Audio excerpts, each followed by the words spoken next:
Apapun situasinya, apapun keadaan yang sedang terjadi, bahkan yang bakal akan terjadi di depan, Engkau memang layak ditinggikan. Engkau memang layak disembah, Engkau memang layak diagungkan. Sebab Engkau Raja yang berdaulat, Engkau yang menuntun kami, bahkan persiapan kami apapun yang kami siapkan, itu tidak pernah melebihi bahwa Tuhan sudah mempersiapkan dan menyelesaikan semua yang terbaik di depan ini. Sekali lagi, persiapan kami tidak akan melebihi bahwa Tuhan sudah siapkan semua yang terbaik. Tinggal bagian kami adalah sinkronis. Kami selaras dengan jalan-jalan Tuhan. Kami berjalan mengikuti jalan-Mu, bukan jalan dunia ini Tuhan. Terima kasih untuk ibadah yang ada di tempat ini, WOI. Kami tahu Tuhan ada bersama kami. Sekarang bersuaralah lewat firman-Mu, hamba sungguh terbatas. Bahkan hamba penuh kekurangan, tapi kami tahu Roh Kudus ada di tengah-tengah kami. Engkau guru agung yang mengajar kami. Roh Kudus, mari bantu hamba-Mu untuk mengkomunikasikan apa yang menjadi kerinduan hati-Mu dengan cara yang sangat praktis dan sederhana. Supaya kami menangkap pesan ilahi. Bukan apa pengetahuan manusia, tapi isi hati Tuhan. Buang kata-kata yang tidak berguna dari mulut hamba-Mu, biar yang keluar adalah hati Tuhan saja. Sementara firman disampaikan buat kami mengerti, bahkan kami mau mengalami terobosan yang datangnya dari tata kasih karunia-Mu. Sekali lagi Engkau ada di sini, kami mau duduk tenang, kami mau percaya pada firman Tuhan. Kami mau dengar-dengaran akan firman-Mu dan kami melakukannya. Terima kasih, kami bersyukur, kami kembalikan semua pujian, kemuliaan, kehormatan, keagungan, kejayaan, kebesaran dari kekal sampai kekal hanya milik-Mu saja. Dalam nama Tuhan Yesus yang siap mendengar para wanita di sini dan melakukannya. Mari kita katakan. Amin. Silakan duduk semua. Shalom Bapak Ibu.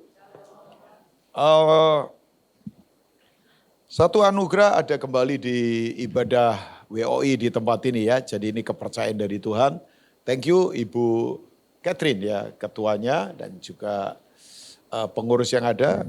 Cilia masih pengurus kan atau apa? Atau advisor ya, saya nggak tahu ya. Ya pembinanya mungkin Ibu Gembala. Nah, saya nggak tahu, saya dikasih tema padahal saya belum ahli di sini loh. Ya, namanya cerdas mengelola uang. Nah, saya coba akan tarik beberapa hal ya untuk awal saja ya ibu-ibu. Ya ibu-ibu sudah banyak yang tahu lah tentang apa itu uang sebetulnya. Tapi saya tarik dulu sebentar beberapa hal. Nah sebelumnya kita akan ke Lukas 16. Coba kita lihat mulai ayat yang ke Lukas 16 dulu ya. Kita ke ayat yang ke-10. Lukas pasal 16 ayat yang ke-10. Coba kita lihat sebentar. Luke chapter 16. Coba. Nah ini thank you ya. Mungkin sampai ayat 13. Ya, saya akan bacakan ada 4 ayat untuk kita sebagai dasar saja. Ini Bapak Ibu kalau ibu-ibu semua tentunya bapaknya udah banyak yang berkurang kecuali yang di belakang. Kalau kita lihat di ayat-ayat awal itu Yesus tuh lagi mengajar tentang bendahara yang dipuji. Karena bendahara itu, pinter pengelolaan. Katakan pengelolaan, nah itu. Ya, jadi sebenarnya gini, masalah kita itu sebetulnya termasuk saya itu ada di pengelolaan. Ya pengelolaan. Nah nanti pengelolaan berhubungan dengan banyak hal kan. Keinginan lah, kemudian berhubungan dengan kebutuhan dan sebagainya. Nah makanya saya tidak mau secara praktis berkata, oh ibu-ibu mesti begini-begini, enggak. Saya ingin dasari ini dulu, karena ini penting kalau kita coba perhatikan ini. Nah ini dia. Barang siapa setia dalam perkara-perkara kecil. Jadi enggak cuma satu ya. Tapi ini jamak, perkara-perkara kecil. Ini perkara ini bukan tindak pidana ini. Tapi kehidupan kita sehari-hari ya. Jadi setia dalam misalnya ketaatan, dalam misalnya apalagi tugas kita, dalam misalnya termasuk pengelolaan uang ya. Nah ini dia. Ia setia juga dalam perkara-perkara besar. Saya belajar titik ini ibu-ibu semua. Ya pokoknya begini, udah dari yang kecil kan orang jadi besar. Tapi jangan lupa kalau sudah besar jangan sepelekan yang kecil-kecil. Itu mesti terus diperhatikan itu ya. Oke, saya mau lanjut lagi. Dan barang siapa tidak benar dalam perkara-perkara kecil. Kalau tadi apa? Setia. Kalau sekarang apa? Tidak benar. Jadi tadi setia. Ya, kalau sekarang ini tidak benar. Ya, ini penting sekali. Kalau tidak benar berarti sudah melenceng dari prinsip.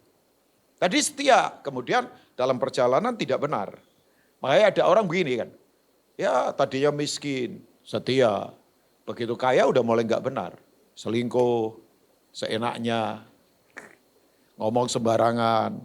Akhirnya nanti dituntut, ya bisa hilang uangnya. Atau apa saja, kelakuannya mulai aneh-aneh, ya tabrak kiri kanan, akhirnya bangkrut juga. Tadinya setia, tapi mulai nggak benar ketika uang banyak. Jadi setia dulu, kemudian mesti benar. Kalau tidak benar dalam perkara-perkara kecil, ia tidak benar juga dalam perkara-perkara besar. Nah coba lihat ayat yang ke-11.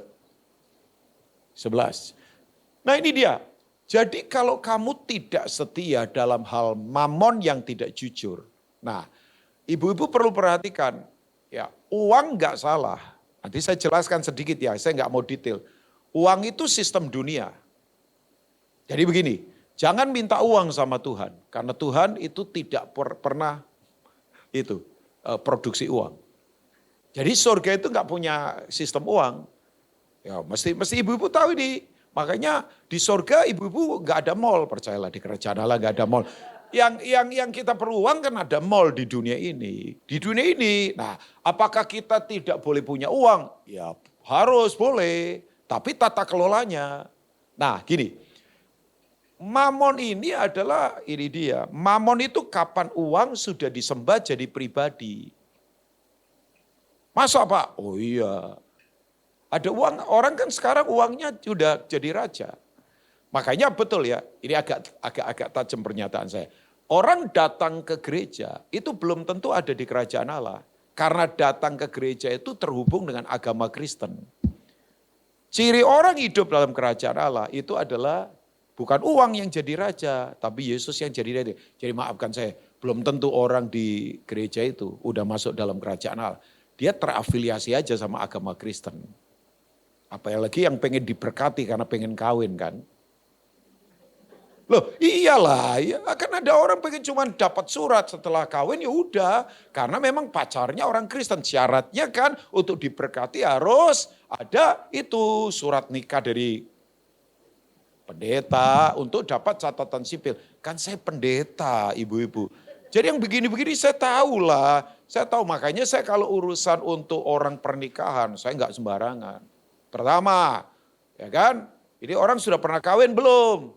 Kalau sudah itu. Ini gimana nih surat-suratnya? Wah itu saya paling seleksi ketat itu yang begitu-begitu. Sebab kalau enggak nanti pendeta bisa dimarahin juga. Bisa diperkarakan dihukum itu kalau enggak jelas. Itu mesti clear. Oh iya yang begituan clear. Udah mau dia kaya, mau dia pejabat, it doesn't matter for me. Enggak penting buat saya. Karena yang begini perlu clear. Nah kembali ya.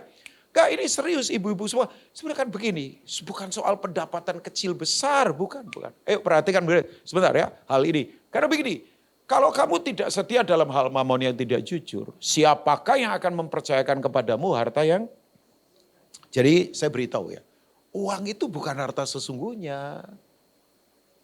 Harta sesungguhnya itu kerajaan Allah.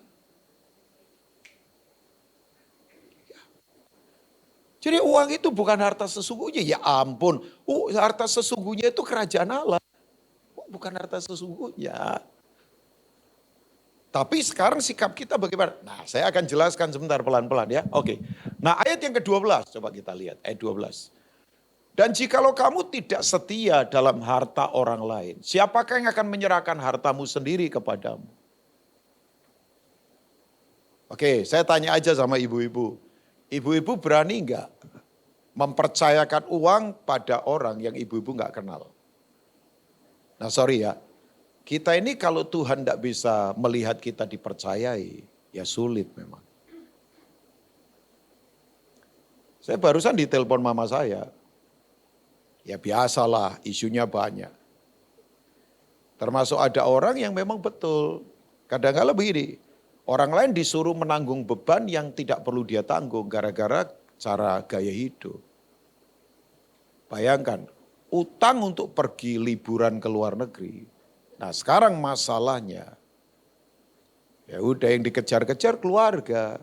Ini bukan keluarga kita, maksudnya bukan keluarga inti kita, bukan. Saya bilang sama mama tadi, ya kadang-kala saya kalau sama mama yang ngomong apa adanya saja. Ngawur ini mah, ini udah ngawur. Jangan menanggung beban yang tidak penting. Saya akan menanggung beban kalau orang itu orang tua renta yang memang maksudnya nggak bisa bekerja, orang cacat. Saya akan tanggung bebannya. Tapi kalau orang begini yang masih sehat, kemudian gara-gara gaya hidup, saya harus menanggung beban. Ya nggak mau saya. Enggak, ada beban yang perlu kita tanggung, tapi kan ada beban yang tidak perlu kita tanggung. Karena apa? Cara hidup. Bayangin, jadi saya tegas saja tadi, ya ngobrol aja. Ya Pak Rubin kerasin. Bukan, karena ini prinsip. Ada beban yang memang perlu kita tanggung. Ada beban yang tidak perlu kita tanggung. Saya tidak mau stres untuk menanggung sesuatu yang tidak penting saya tanggung kan. Misalnya orang malas, dia masih sehat, malas. Ya saya tidak perlu tanggung bebannya. Mesti dilatih kan. Nah kembali, enggak. Karena ini kalau kita enggak kelola ibu-ibu semua, nanti kita begini, aduh berantakan. Makanya ada orang Kristen ya, perlente tapi ya itu ternyata keropos di dalamnya. Kalau saya sih enggak mau lah perlente buat apalah.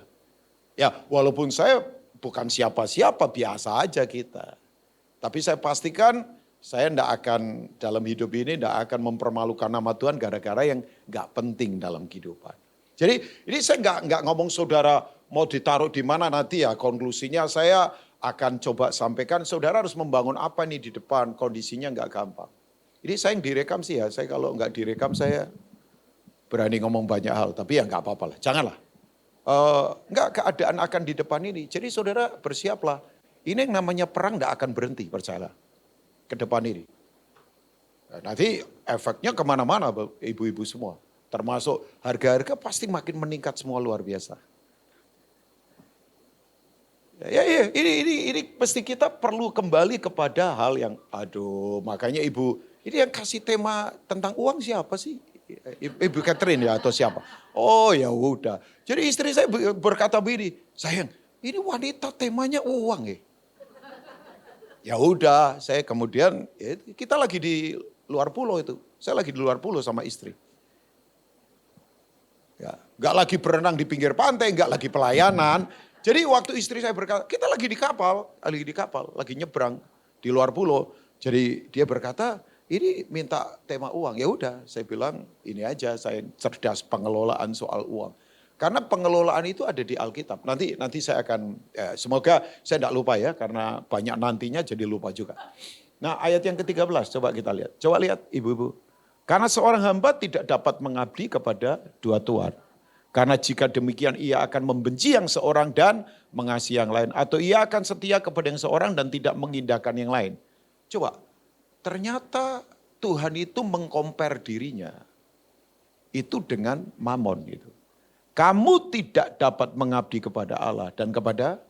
Nah sekali, mamon itu masalahnya apa? Ketika uang sudah dipribadikan yang disembah menjadi pusat hidup kita melebihi Tuhan. Nah itu masalahnya. Saya ulangi ya, ibu-ibu tolong tangkap ini ya. Mamon itu adalah ketika nominal angka uang kita sudah sembah menjadi pribadi yang sudah melebihi Tuhan. Nah itu enggak bolehnya.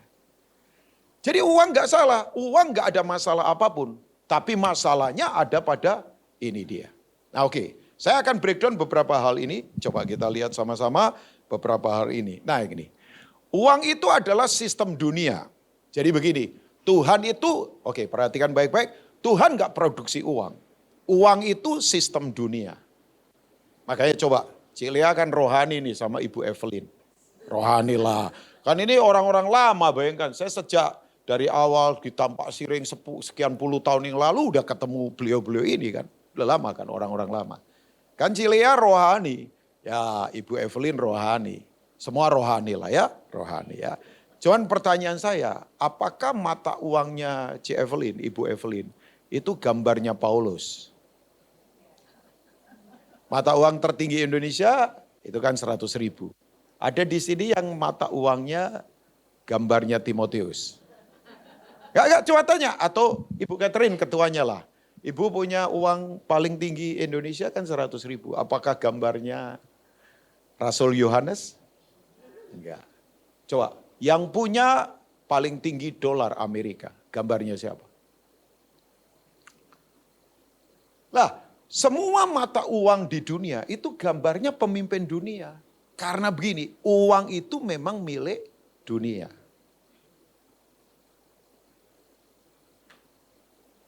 Ya. Jadi uang itu memang sistem dunia. Nah, kita tinggal di dunia kan, yang memang kita mesti memakai sistem ini. Nah, ini tabrakannya. Nah, begini ibu-ibu semua.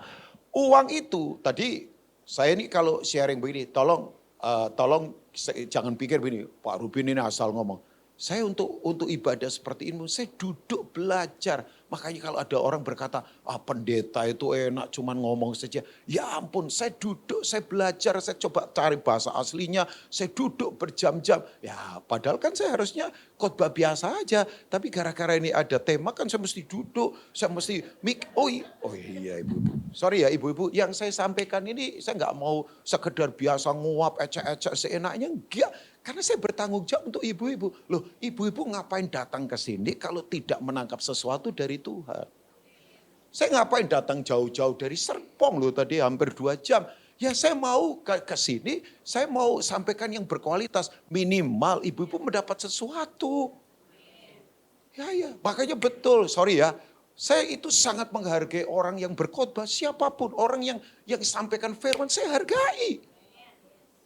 Coba bayangkan, ada teman saya yang rela pergi ke Amerika setahun bisa sekian kali. Hanya untuk dengar seorang pembicara. Itu rutin, bayangkan, rutin ke sana. Karena dia mau dengar. Ya harganya bukan cuma uangnya saja. Waktulah tinggalkan keluarga, mau dengar. Tapi betul waktu dia dengar, dia lakukan. Ya lain memang hidup. Nah saya pun mau sampaikan ini untuk ibu-ibu semua. Jadi begini ibu-ibu semua. Uang itu asalnya, oke saya tanya ada yang tahu nggak uang pertama kali itu muncul di eranya apa? Ada yang tahu enggak? Uang pertama kali muncul di eranya apa?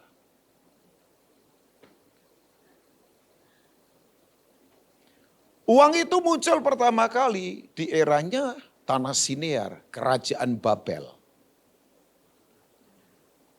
Jadi kan begini ibu-ibu, dulu itu orang kalau mau barter, misalnya Cik Lea punya tanah, Ibu Catherine mau beli tanah itu.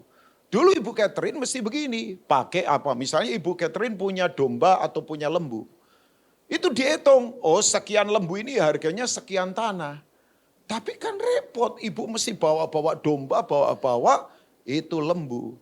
Jadi begini airnya, dicari jalan praktis airnya. Kemudian dibikinlah uang. Nah uang awalnya itu begini. Karena mesti harus ada value, ada nilai. Maka uang dicetak koin pakai 3 bahan. 1 emas, 2 perak, 3 tembaga. Kalau sewaktu-waktu nilai mata uangnya jatuh. Kenapa nilai mata uang jatuh? Karena salah pengelolaan. Oke saya tarik sebentar ya sebelum saya lanjutkan. Tolong kalau saya interaksi ibu-ibu menjawab ya, makanya ibu-ibu coba konsentrasi menangkap ini. Saya tanya misalnya, $1 lembaran $1 dengan $100 produksinya harganya sama enggak? Berarti ibu-ibu menyimak ya, $1 dengan $100 itu harga produksinya sama. Cuman pertanyaan saya, yang membedakan apa? Pinter, udah pinter begini ngapain saya lanjutin ya? Nah, yang membedakan apa? Nilai. Oke, sekarang yang memberi nilai siapa? Bukan. Yang memberi nilai siapa? Pemerintah. Pemerintah yang punya otoritas. Dalam hal ini misalnya Bank Indonesia. Cap, tak $100. Tak $1. Tak $10. Ada legitimasi dari pemerintah. Oke, pemerintah yang memberi legitimasi. Produksinya sama harganya. Cuman nominal beda. Nah pertanyaan saya, kenapa ada kemudian harga barang jadi tinggi? Karena nilai mata uang. Kenapa nilai mata uang turun? Pengelolaan. Ya bisa macam-macam. Investor nggak percaya, kondisi keadaan nggak stabil, politik gonjang-ganjing. Nah itu yang membuat nilai mata uang jadi jatuh. Kemarin teman saya datang dari New York. Ketemu saya di Solo. Posisinya tinggi di New York. Gajinya tinggi banget. Masih muda. Anaknya pendeta. Papanya teman baik saya. Terus saya bilang begini. Gaji dolar. Makan di Solo angkringan. Itu traktir orang 2 desa juga gak kerasa itu bayangkan. Makanya dia bilang, Pastor Rubin jangan beritahu siapapun saya tinggal di New York Amerika ya. Ya dia bercanda karena saya tahu kan $1 udah 18.000 kali. Saya nggak tahu sekarang ini. Ya udahlah, saya nggak mau urusan angkanya berapa. Yang penting saya tahu bahwa Tuhan nggak pernah tinggalkan kita. Kalau ngurusin angka pusing kita ya. Ya kan nggak, maksudnya ya itu ya bahasanya pendeta. Tapi kan betul, kenapa? Harga barang tinggi karena nilai mata uang jatuh. Kenapa jatuh? Tata kelola. Nah ibu-ibu semua begini, sejak zaman Richard Nixon tahun 70, itu uang sudah di print, bukan lagi dasarnya emas.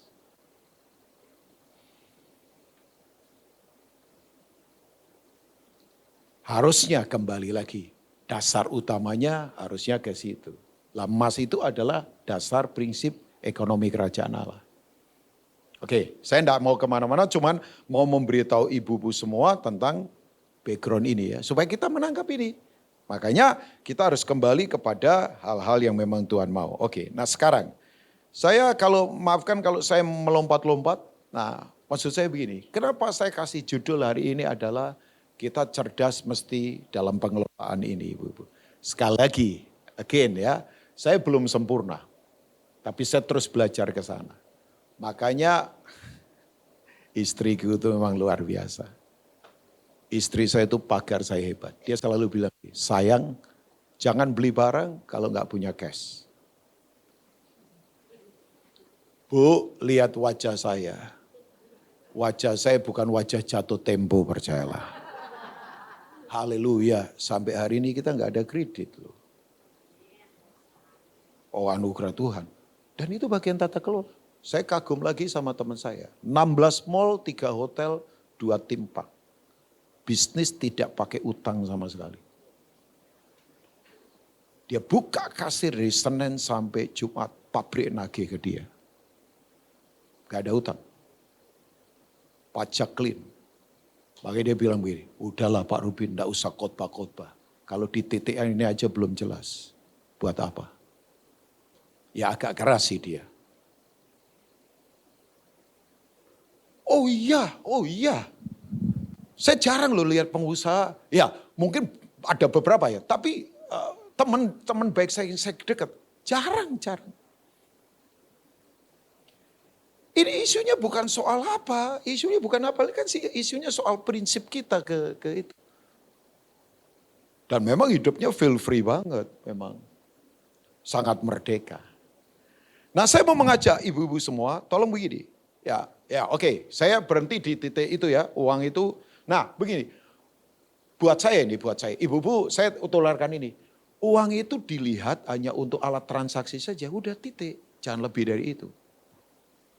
Jadi karena uang ini sistem dunia, ibu-ibu beli makan kan pakai uang. Ibu-ibu beli apa? Pakaian pakai uang. Ibu-ibu bayar anak sekolah pakai uang. Karena memang sistem dunia pakai uang. Cuman kan sekarang ini kayaknya uang sudah berkuasa. Kemarin ada orang marah, anaknya didaftarkan sekolah. Ditanya, bayangkan, ibu kerja apa? Ibu mampu gak di sini? Di sini bayar anak kira-kira 60 juta per bulan. Waduh, padahal dia orang punya. Teman saya ini, familinya teman saya. Ya marah kan ibu. Cuman teman saya bilang, udahlah diam saja gak usah lah. Tapi sekarang sudah pada titik begituan. Sampai saya bilang, wow. Ya, kan kadang-kadang begini. Sorry ya ibu-ibu. Agak keras, gak apa-apa sedikit ya, agak keras. Orang kalau lihat orang cantik walaupun dia jahat, kayaknya keren begitu. Tapi orang kalau lihat, coba bayangkan, orang baik tapi penampilannya biasa, kayaknya direndahkan. Kan itu dunia memang. Dunia selalu ukur. Oh kalau ganteng, pada jahat dia. Dia mungkin penjahat tapi ganteng. Keren penampilannya, kayaknya apa, perlinting. Kayaknya orang, tapi begitu coba lihat orang biasa. Padahal baik. Ya dianggapnya kayak apa? Ya itu dunia selalu menilainya dari sudut pandang begitu. Oh, kalau di sini sih baik-baik lah ya saya lihat. Enggak, maksudnya kan itu ini dunia yang kita hadapi begitu. Nah begini, sekarang ibu-ibu, uang itu bukan hanya sudah alat. Nah yang saya prihatin, ini prihatin saja ibu-ibu, saya prihatin saja. Dunia menganggap uang hanya alat komoditas. Orang Kristen menganggap uang sebagai tujuan berkat. Uang itu diperjualbelikan loh di luar sana. Again, sekali lagi, saya nggak ngomong kita nggak butuh uang. Kita ada di dunia, sistem dunia pakai uang. Nah sekarang pertanyaan saya, yang kita perlu lakukan apa ini?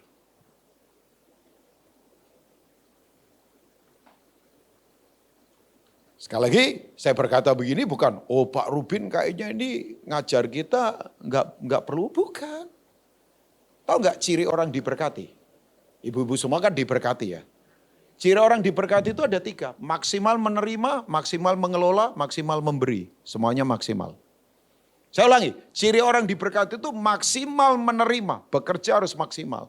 Saya makanya kalau lihat ada anak-anak muda, saya kan banyak melatih anak-anak muda. Saya selalu bilang begini, kalau kamu nggak maksimal bekerja, ya buat apa kamu nyanyi-nyanyi di gereja begitu hebat. Loh harus maksimal bekerja. Ya lah makanya saya kalau lihat anak muda rajin, saya senangnya minta ampun. Ya calon mantu saya kasihan juga kadang-kala, mesti lembur kan dokter. 24 jam di rumah sakit, nanti tidur nggak lama, bangun lagi, kerja lagi. Ya udah, saya bilang sama istri saya, biarin anak muda mesti begitu.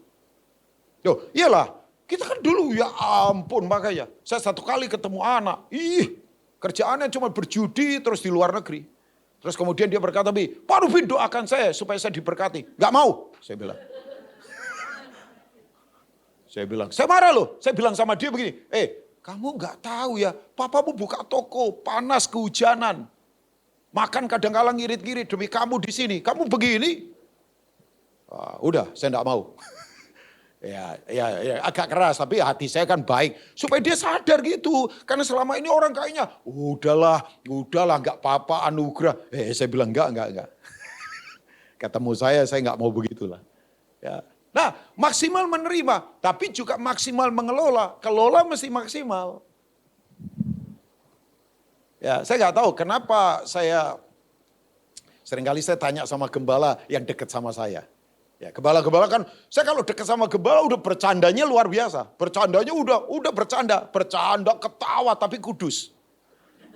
Nah, ada satu pendeta, ya kira-kira 3 tahun di atas saya. Iya. Wih, itu sama saya udah deketnya minta ampun. Jadi kita bercandanya luar biasa. Bercandanya pokoknya dari hati ke hati. Kalau sama Pak Kiki kayaknya saya belum berani ke sana ya. Jadi ya asli, kayak saya kalau udah deket kan kita bercanda ngomong apa adanya saja. Tapi tetap dalam koridor kebenaran. Tapi kan kita bercanda gak jaim-jaim. Saya lebih baik liar tapi kudus daripada jaim tapi najis kan ya. Ya jadi ya maksudnya liarnya kudus, nggak dibuat-buat apa kayak begitu. Saya kemudian berkata begini, Pak kenapa Bapak undang saya sebulan bisa sekali datang ke sini? Banyak orang pengen khotbah di situ ibu-ibu. Oh iya banyak orang pengen khotbah di situ. Ya sampai ada orang kadang-kadang begini, Pak Rubin kenalin dong. Ya saya sebelumnya kayak gitu-gitu paling nggak mau saya. Ya saya tanya begini, Pak kenapa Bapak mau undang saya? Ya kan, apakah karena saya ganteng walaupun enggak? Kan ini begitu ya. Dia ketawa, dia bilang, tapi saya kaget jawabannya dia. Tahu nggak jawabannya dia? Dia bilang begini sama saya, kamu itu orang yang bisa kelola kehidupan. Jadi dia amati saya sekian tahun ini.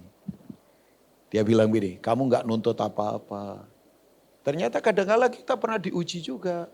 Misalnya, kita transport misalnya nggak diganti. Padahal dia lagi nguji. Saya nggak komplain, soal hotel saya nggak milih, soal makan saya nggak nuntut, soal apapun saya nggak ngomong apapun. Ternyata dia ngamati saya. Dia lagi uji saya, sekian puluh tahun saya kenal dia. Sekarang dia bilang begini sama saya, kamu kalau capek naik bisnis saja. Enggak. Nanti kalau ketemu Ibu Lea, saya diposting, saya jadi malu kan. Oh iyalah bisa lah, Ibu Evelyn ngomong gak apa-apa. Ya gak apa-apa kalau pengusaha, pendeta naik di bisnis diposting nanti ya. Terus kan ditulisi di bawahnya lagi, ini pendeta yang sudah mulai duniawi, kan gak enak banget kan. Ya Cik Lea gak mungkin begitulah ya. Tapi ya itu, saya baru tahu dia berkata begini. Ini yang dia katakan. Saya tuh lihat kamu ya, kamu kelola loh di kehidupan. Oh.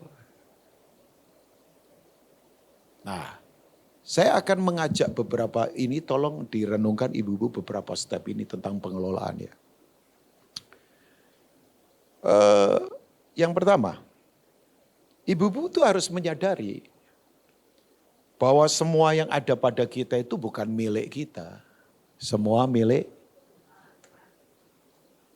Saya ulangi ya, yang ada pada kita itu bukan milik kita, tapi milik Tuhan. Kita ke ulangan 8 ayat 18 sampai 19.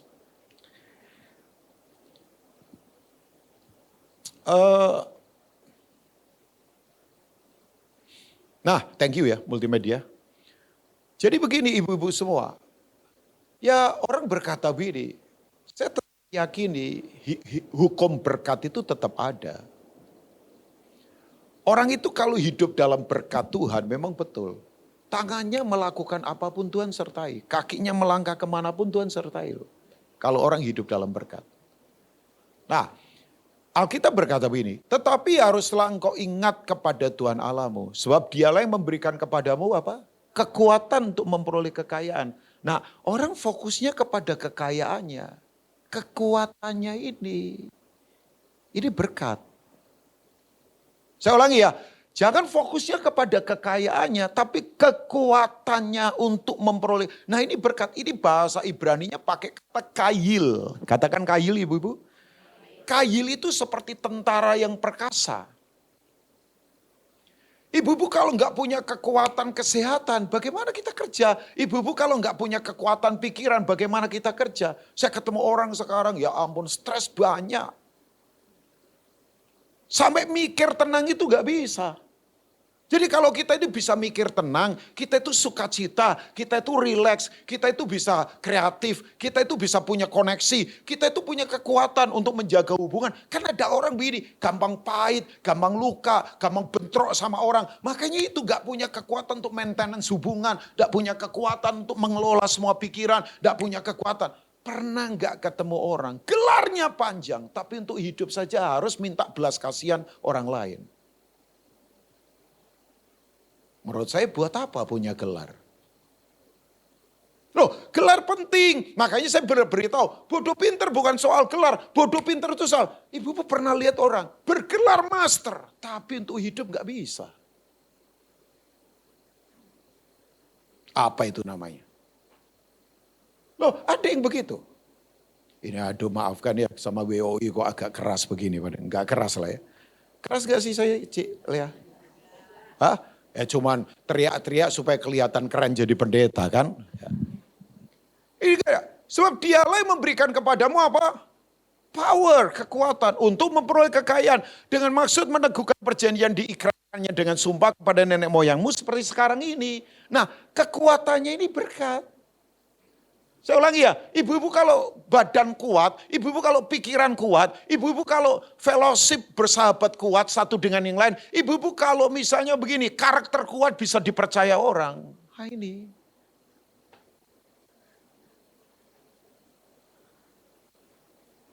Jadi semua ini datang dari Tuhan. Makanya saya paling sedih kalau orang berkata, enggak, gua begini karena gua. Ya ampun, kamu kalau jantungnya dibuat cepat sedikit saja udah berantakan itu. Coba aja jantung detaknya dibuat agak cepat. Weh, panik kita. Ya kan? Jadi itu ini. Nah, ayat yang ke-19 coba kita lihat. Tetapi jika engkau sama sekali melupakan Tuhan Allahmu dan mengikuti Allah lain, beribadah kepadanya dan menyembah kepadanya. Aku memperingatkan kepadamu pada hari ini bahwa kamu pasti apa? Jadi kenapa kita perlu tata kelola? Karena semua itu adalah milik Tuhan. Iya kan? Oke, nah saya ingatkan saja, Tuhan kita adalah Tuhan perhitungan. Ke Matius 25 ayat 19. Sebentar ya, setelah ini saya nanti akan ke Kejadian 2 lah sebentar ya. Nah ini dia, ini perumpamaan tentang talenta kan. Ada yang diberi berapa? 5. Ada yang diberi berapa? 2. Ada yang diberi berapa? 1. Saya beritahu, yang punya 5 nggak usah sombong. Yang punya 2 nggak usah iri sama yang punya 5. Yang penting dikelola. Jadi nggak perlu iri sama orang, kok dia begini asetnya banyak ya, kok dia pabriknya banyak ya. Kemarin saya pertama kali diundang 1 orang. Persekutuan agak jauh itu di daerah Pasar Kemis sana, Pasar Kemis Tangerang sana. Saya baru pertama kali ke sana, ada teman saya yang berkata, Pak Rubin datang. Saya begitu datang, oh my God, ternyata ini orang biasa dari Jawa Timur. Langsung ngomong bicara Jawa sama saya. Nah dia bilang begini, Pak Rubin, saya itu tadinya ruko kecil. Saya dikelilingkan dia perusahaan. Gedenya minta ampun. Ternyata dia sekarang pegang pabrik coklat. Produksinya sampai ekspor segala. Saya gak kenal. Belum kenal. Tapi dia bilang begini sama saya. Pak Rubin, saya itu belajar dari yang kecil-kecil saya kelola. Ya begitu lihat dia. Saya dalam hati begini. Kalau saya jadi dia, mungkin gak bisa. Karena ini kapasitasnya udah nggak main-main. Jadi ya udah saya tahu begini. Oh dia mampu karena dia punya kemampuan dari Tuhan. Saya nggak akan ada di situ. Karena saya nggak punya kemampuan di titik itu. Kelola. Saya itu kalau lihat ketemu orang ya jabatannya tinggi. Saya tahu pusingnya juga tinggi. Makanya nggak usah iri sama orang. Ya. Saya begitu lihat orang rumahnya gede gitu, mobilnya banyak. Saya langsung berhitung. Iya kan? Apalagi pakai Pertamina Dex semua. Saya berhitung langsung. Kemudian begini, ini yang membantu rumah berapa orang ini. Kemudian maintenance-nya, apanya, belum PLN-nya, belum apa. Saya kemudian sadar, oh iya. Siapa yang dipercaya besar, pasti dituntut tanggung jawab besar. Gak usah iri. Gak usah iri, ngapain? Tiap kita Tuhan kasih kemampuan kok untuk mengelola. Yang penting setia dengan pengelolaan. Makanya sebetulnya begini, besar kecil yang ada pada kita itu sebenarnya udah disyukuri aja, kelola.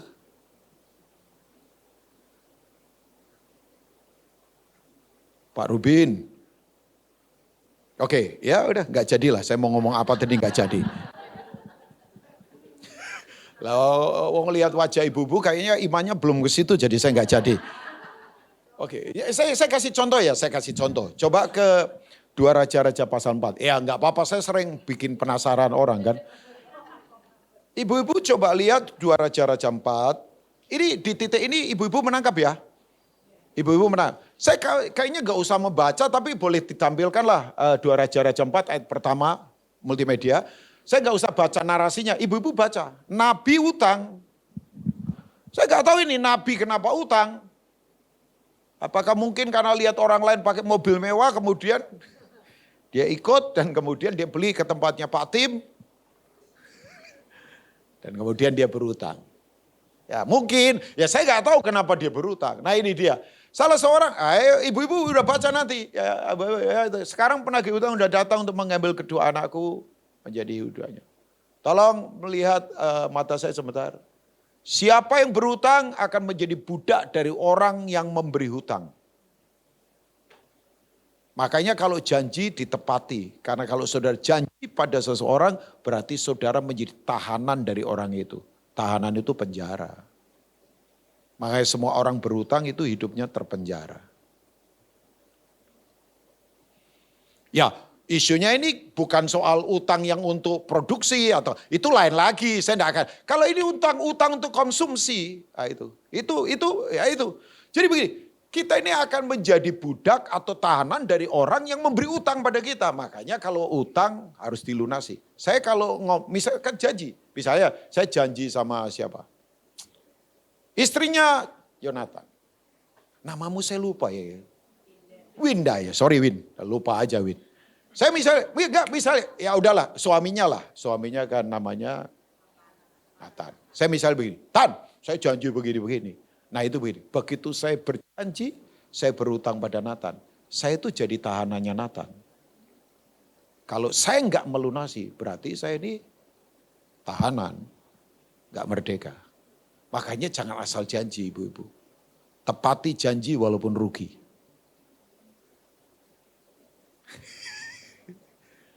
Kita kan kadang kala ya, apalagi cowok kan pembicara. Istri saya selalu ngingetin saya, sayang kamu kalau kemanapun, kalau turun ke pedalaman, jangan janji-janji sama pendeta-pendeta di sana.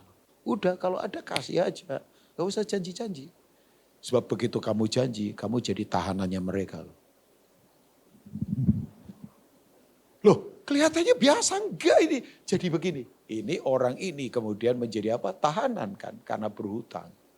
Tapi tahu nggak solusinya apa? Coba kita lihat ayat yang kedua. Saya harus bacalah. Tapi nanti, ya, nah ini dia. Jawab Elisa kepadanya, apakah yang dapat kuperbuat bagimu? Beritahukanlah kepadaku apa-apa yang kamu punyai di rumah. Berkatalah perempuan itu, hambamu ini tidak punya sesuatu apapun di rumah. Kecuali sebuah buli-buli berisi apa? Oke, ceritanya tahu ya. Nanti dia pinjam banyak tempayan dari tetangganya.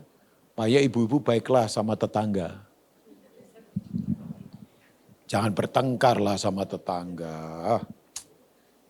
Masa gara-gara anjing kita bertengkar sama tetangga. Masa gara-gara apa daun jatuh kita bertengkar sama tetangga. Yalah, ya, di rumah saya belum lama ini banyak semut-semut merah gede-gede. Besar-besar. Ya saya nggak tahu di kiri kanan saya kan rambutan, sawo. Sementara istri saya kan gaya Chinese tulen. Tegel semua, plaster semua. Bayangkan istri saya sampai, saya bilang saya go green loh ini. Mesti kasih space-space tanaman lah. Kalau dia kan maunya, kalau perlu buka toko di depan rumah kan ya. Dia plaster semua bayangkan. Supaya nggak becek. Lah banyak semut begitu. Oh saya tahu rambutan kiri kanan kan manis. Sawonya manis. Ya banyak semut. Tapi kan kita gak ngomel. Ya kan. Walaupun kita jarang terima rambutannya kan. Gak pernah ya. Cuman semutnya aja yang datang ke rumah. Gak tahu kok semutnya aman di rumahnya pendeta kali ya. Ya Resa datang ke rumah saya. Resa temannya Cik Lea. Kurwin. Ini apa nih semut bahaya nih. Ini kalau gigit, wah bisa cenut-cenut. Ya udah. Ya, dia kasih tahu, kasih ini saja. Nggak tahu dia itu bisa ahli membunuh semut itu saya nggak tahu ya. Dia bilang ini, ya bilang. Jadi dia bilang begini, taruh ini. Ternyata betul begitu ditaruh dibawa semutnya ke pusatnya, rajanya mati mungkin. Ya anak buahnya takut semua rajanya mati kan. Hilang loh sekarang. Saya belum ngomong sama dia, kamu itu oh makanya dia itu pembunuh semut ternyata ya. Saya nanti mau beritahu, oh kamu itu hati-hati dimusuhin semut loh. Tapi kan betul, saya enggak mau yang begitu. Makanya begini, ya udah.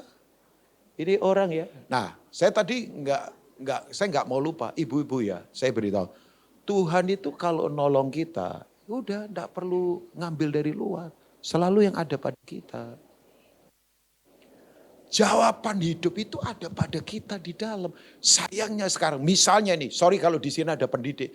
Sekarang orang di drive. Oh kalau mau dapat uang banyak kerja ke jurusan ini. Semua lari ke jurusan ini. Pertanyaannya begini, Tuhan memang mau gak kita ke situ? Makanya banyak orang ketika apa? Ukurannya duit banyak tapi kosong. Makanya stres, larinya gak jelas. Karena dia begini, dia pikir duit banyak membuat dia bahagia. Begitu ada di sana kosong semua, berantakan. Makanya saya lihat ada orang yang tidak sesuai calling Tuhan.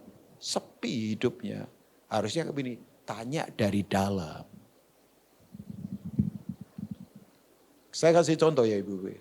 Tragedi terbesar adalah orang berhasil tapi dalam tugas yang salah. Misalnya, Tuhan taruh dia sebagai dokter, dia jadi montir. Di montir dia kaya raya, uang banyak, dunia cap, sukses kamu.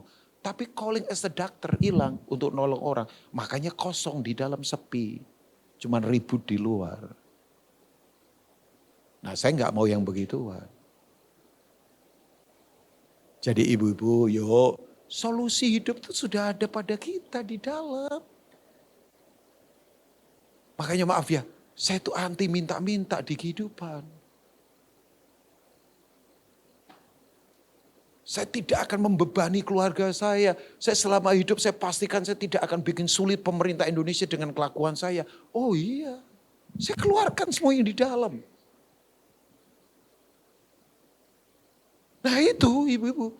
Jadi Elisa nggak ngomong begini, kamu utang di luar. Enggak. Cuma Elisa tanya, apa yang ada padamu? Kan selalu waktu kemudian Musa bingung, Tuhan tanya, apa yang ada padamu? Tongkat. Nah itu tongkat itu. Waktu kemudian begini, Petrus kan, semalaman. Tuhan berkata, yang ada padamu lakukan itu. Cuman Tuhan ngarahkan, tebarkan jalamu di sebelah kanan. Begitu ditebar, ya ampun. Manusia tebar jala, jala cari ikan. Kalau Tuhan tebar jala, ikan cari jala. Saya ulangi, manusia tebar jala cari ikan capek. Tapi kalau Tuhan yang tebar jala, ikannya cari jala. Berapa ekor? 153. Itu kalau ditarik angka Ibrani, Alfa Omega.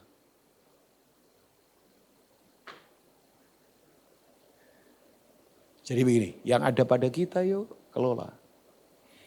Jadi sekarang saya nggak tahu. Ya dari wajah sih kayaknya asetnya banyak lah, saya nggak tahu ya. Tolong kelola. Boleh saya beritahu yang punya tanah tolong jangan dianggurkan. Ini ada teman saya lagi datang, saya baru diinfo istri saya tadi, kita lagi mau ngatur lan satu apa. Ini teman saya ini orang Magetan, boleh ibu-ibu kalau mau ke sana. Dia punya titik untuk penyediaan benih-benih terbaik buat pertanian. Guru-guru sekolah minggu, orang-orang boleh datang mengambil bibit-bibit. Ibu-ibu pernah lihat gak sawo segede kepala saya? Itu namanya meme sapote. Alpukat hitam untuk nurunkan tensi, itu namanya black sapote. Durian di banyak titik. Udah kalau lagi panen begini, minta ampun. Ya. Ibu-ibu dia kelola pertanian. Saya beritahu ya, ribuan orang dia berkati. Termasuk dari orang-orang kepercayaan lain. Tadinya dia itu punya toko di pasar, toko emas. Tapi sekarang ampun deh. Saya pelatih orang ini puluhan tahun Ibu. Saya ini dalam hidup pelatih orang. Padahal ya begini aja, tapi saya latih orang. Saya melatih. Saya itu cuma punya mimpi satu. Orang bersama saya setengah tahun saja hidupnya berubah. Itu mimpi saya. Ada yang gagal juga. Tapi saya punya mimpi. Setengah tahun orang bersama saya harus berubah. Itu mimpi saya. Mimpi kan boleh lah. Saya punya mimpi begitu. Ya. Saya latih satu anak di Jawa Timur. Dari nothing. Ya semua Tuhan. Saya itu cuma alat saja Cilia. Tuhan sekarang. 650 staf dia miliki. Saya kalau duduk di kantor saya berkata, Rob, namanya Robi. Bukan Rob air naik di pasang laut itu ini. Saya bilang, Rob. Dia bilang, ya kan Koko banyak latih saya dulu. Sekarang saya melatih orang. Dia kelola. Makanya yang ada pada kita tolong ibu. Saya nggak tahu. Yang ada pada kita apa? Banyak lah. Perkataan yang benar. Semangat di dalam. Gak harus uang dulu. Atau apa yang ada pada kita. Ya kelola itu. Karena itu semua kepercayaan. Nah begini, kepercayaan selalu harus dibarengi dengan apa? Tanggung jawab. Oke, yang kedua, ini pengelolaan ya. Ibu-ibu begini, tolong bedakan dengan hikmat Tuhan mana kebutuhan, mana keinginan. Semua sudah tahu lah ya. Tapi banyak orang jatuh karena apa? Keinginan.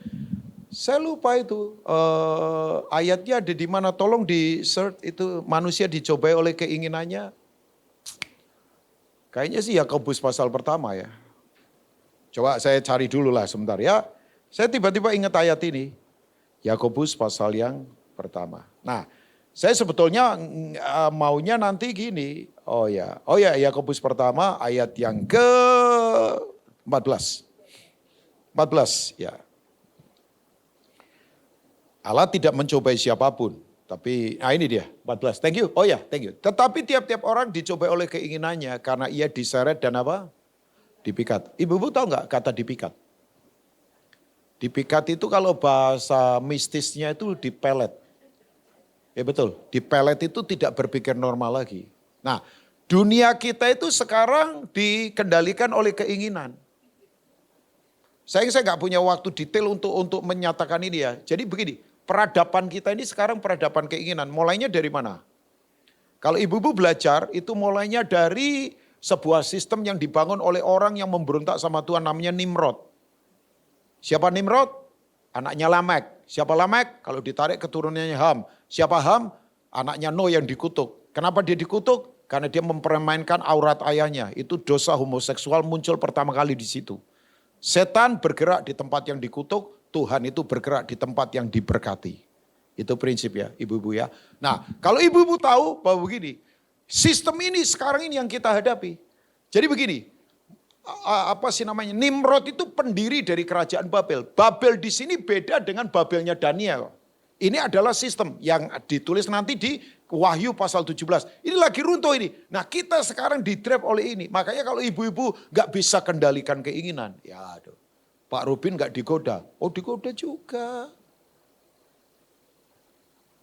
Ada teman saya bilang begini, lu di Jakarta dari dulu begitu-begitu saja. Saya kemudian berkata, terus suruh apa? Ya gimana lah, perlente sedikit lah, terkenal lah, mainan medsos lah, apalah. Sementara kamu kayak gitu aja ya. Dia tahu, dia sebetulnya tahu saya, cuman dia kayaknya mau apa begitu bahasanya satir. Dia bilang enggak lah, saya tetap memilih di jalan yang sempit, saya memilih di jalan salib. Saya tidak akan memilih jalan gampangan dalam hidup ini. Sebab saya mempercayai, proses jauh lebih penting daripada hasil, sebab kalau orang prosesnya kuat, waktu dia dapatkan hasil, cara hidupnya beda.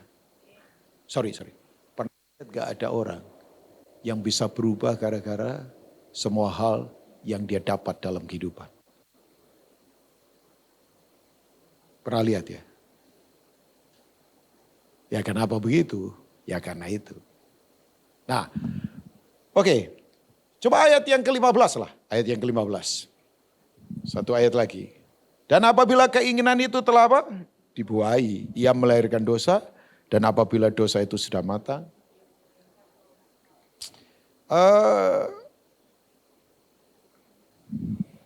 Ada beberapa pertanyaan ya ibu-ibu.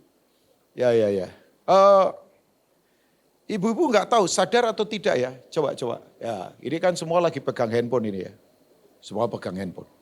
Ibu-ibu kita itu sekarang di-drive oleh media. Itu ada pada titik ini, keinginan. Iyalah.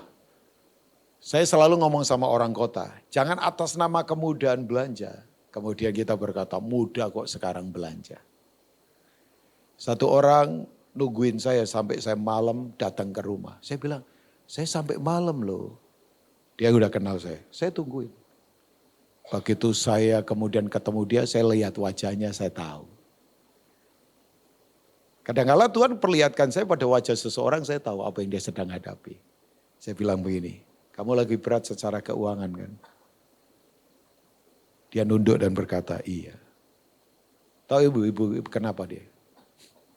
Dia salah kelola. Karena tergiring oleh kemauan dan keinginan. Saya bilang begini, jual semua asetmu, gak usah perlente-perlente. Lunasi semua tagihan, sebab kamu dimaki-maki lah. Dan yang gak enak begini, yang nagih tahu gak? Tahu dia ini orang gereja. Wah isunya jadi kemana-mana ibu-ibu. Sampai saya berkata udah jual, gak apa-apa. Kamu mulai start dari kosong, nol gak apa-apa. Ya puji Tuhan dia ikutin. Ya gak gampang. Udah upgrade begitu untuk downgrade gak gampang loh. Coba ibu-ibu biasa naik bisnis kelas, tiba-tiba naik ekonomi. Itu kan duduk kayak ketusuk-tusuk peso bayangkan. Yang ketusuk bukan bawahnya, ininya. Loh, ada pendeta, bayangkan. Saking biasanya terbang sampai Malaysia itu banyak, sering di-upgrade ke bisnis. Satu kali dia terbang jauh, itu airline-nya lagi penuh. Dia ditaruh di ekonomi. Marah loh dia, marah asli. Muka cemberut, pramugarinya kemudian di apa. Tuh, tahu nggak? Untungnya Tuhan cuma tanya begini, lu itu siapa? Kamu siapa? Dia menangis. Waktu dia menangis, ibu-ibu tahu nggak? Ada yang lepas. Ada yang lepas dari dirinya. Kayak pss gitu. Dia menangis. Sejak itu puji Tuhan dia berubah.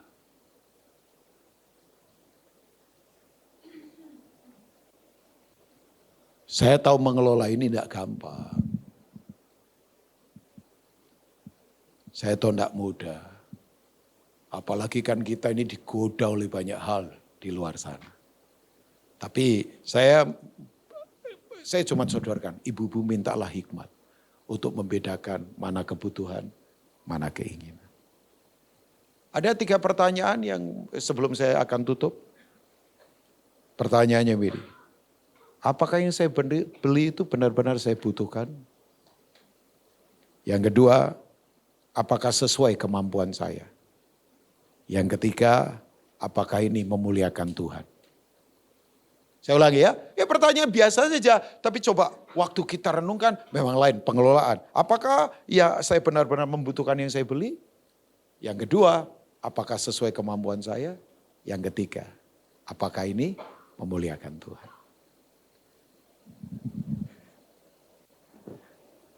Ya. Ini kan dari wajah tatapannya sudah tahu semua sebetulnya ya. Cuman kan ya hamba Tuhan mengingatkan lagi aja termasuk ini untuk saya. Saya tadi udah bilang, saya pun pada titik ini tetap berjuang sampai hari ini. Nah, saya tutup dengan prinsip ini sekarang. Coba berpikir merencanakan sesuatu di depan dengan kekuatan yang datangnya kembali ke prinsip firman. Saya tutup dengan ayat ini, Amsal 6 ayat yang ke-6 sampai 8. Coba kita lihat sebentar.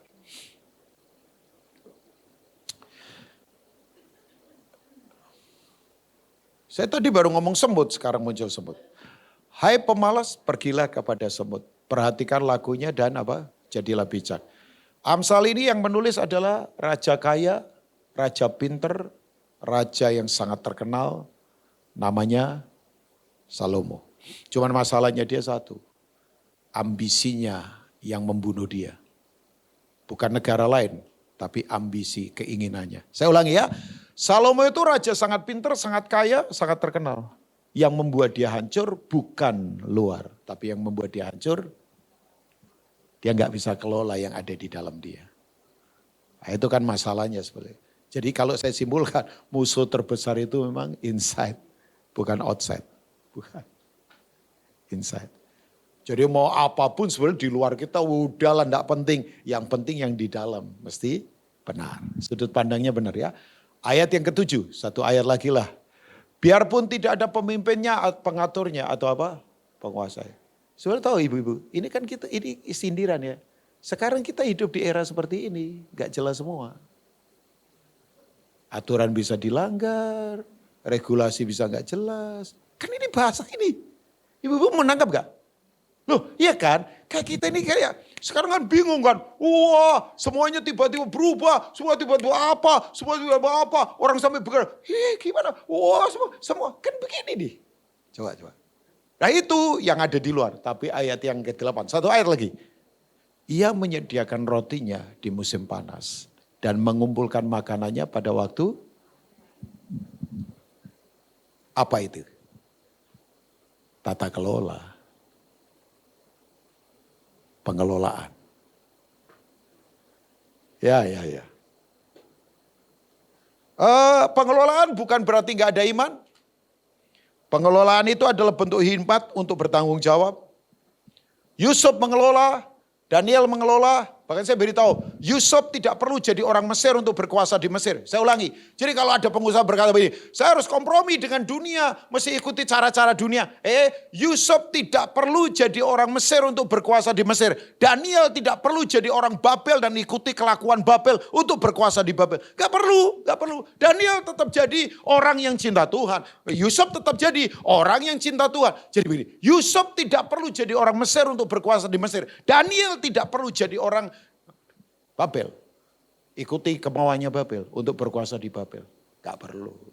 Jadi kalau orang berkata, Pak kita ini kalau gak ikut-ikutan dunia gak dapat apa-apa. Ya itu imanmu. Enggak kan? Coba.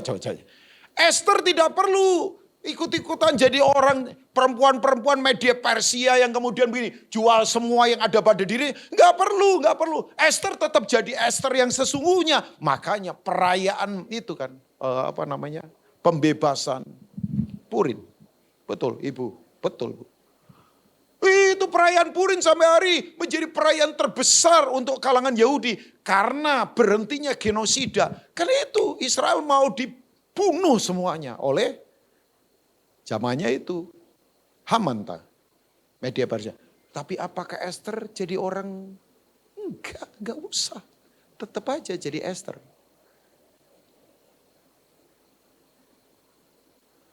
Maria tetap jadi orang Nazaret, gak perlu jadi apa begitu. Tetap jadi dirinya sendiri sesuai yang Tuhan mau. Makanya betul kalau orang berkata, kita ini kalau gak ikut-ikutan dunia, gak ikutan tren. Kan orang sekarang digiringnya tren semua. Tren, tren ini. Wah ini kalau ini, kalau gak FOMO loh kamu. Itu penggiring, asli Bu. Ini penggiringan kan yang sekarang sedang kita hadapi. Seperti ini, kembali lagi kepada tata kelola. Kok saya kayak KKR ya padahal. Boleh saya tutup sebentar ya? Tolong ibu-ibu catat kalau perlu kasih tahu anak-anak kita. Dasar ekonomi Tuhan yang paling hebat itu satu hikmat. Makanya anak-anak semua kita hidup dalam hikmat Tuhan. Yang kedua tanah. Tolong kalau punya tanah ibu-ibu kelola. Karena tanah itu warisan kita. Di dalam tanah itu ada unsur mineral, vitamin yang hebat. Makanya orang benar kalau mengelola tanah, tanahnya diberkati. Semua patria Israel itu adalah para petani dan peternak. Dan itu mata rantai makanan. Dan sebetulnya begini ibu-ibu. Dari petani kita belajar iman. Karena petani itu bergantung pada musim. Dan musim itu di tangan Tuhan. Saya tetap meyakini, mau era AI terserah. AI itu hanya kita pakai. Jangan kita bekerja untuk AI. AI bekerja untuk kita. Jangan kita bekerja untuk uang. Uang bekerja untuk saya. Oh iya, uang AI harus bekerja buat saya. Bukan saya bekerja untuk AI dan uang. Uang dan AI bekerja untuk saya. Sekali lagi, uang saya kendarai aja untuk bekerja buat saya. Untuk melakukan kehendak Tuhan. AI saya kendarai saja. AI bekerja untuk saya. Saya nggak mau saya bekerja untuk AI. Ngapain? Saya bekerja untuk Tuhan.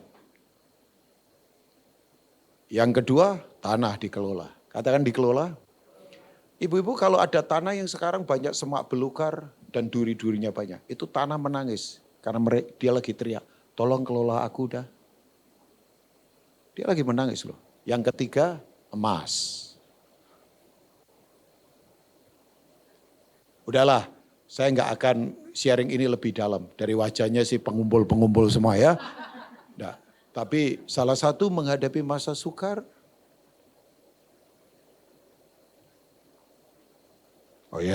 salah satu menghadapi masa sukar. Ya tanya Evelyn lebih jago kayaknya dari cara memandangnya saya. Ya nanti saya nggak akan tanya lebih dalam lagi lah isinya. Yang keempat, sumber mata air. Saya punya beberapa teman yang tanahnya ada sumber mata air. Saya bilang kamu diberkati loh. Sebab air bakal sulit di depan.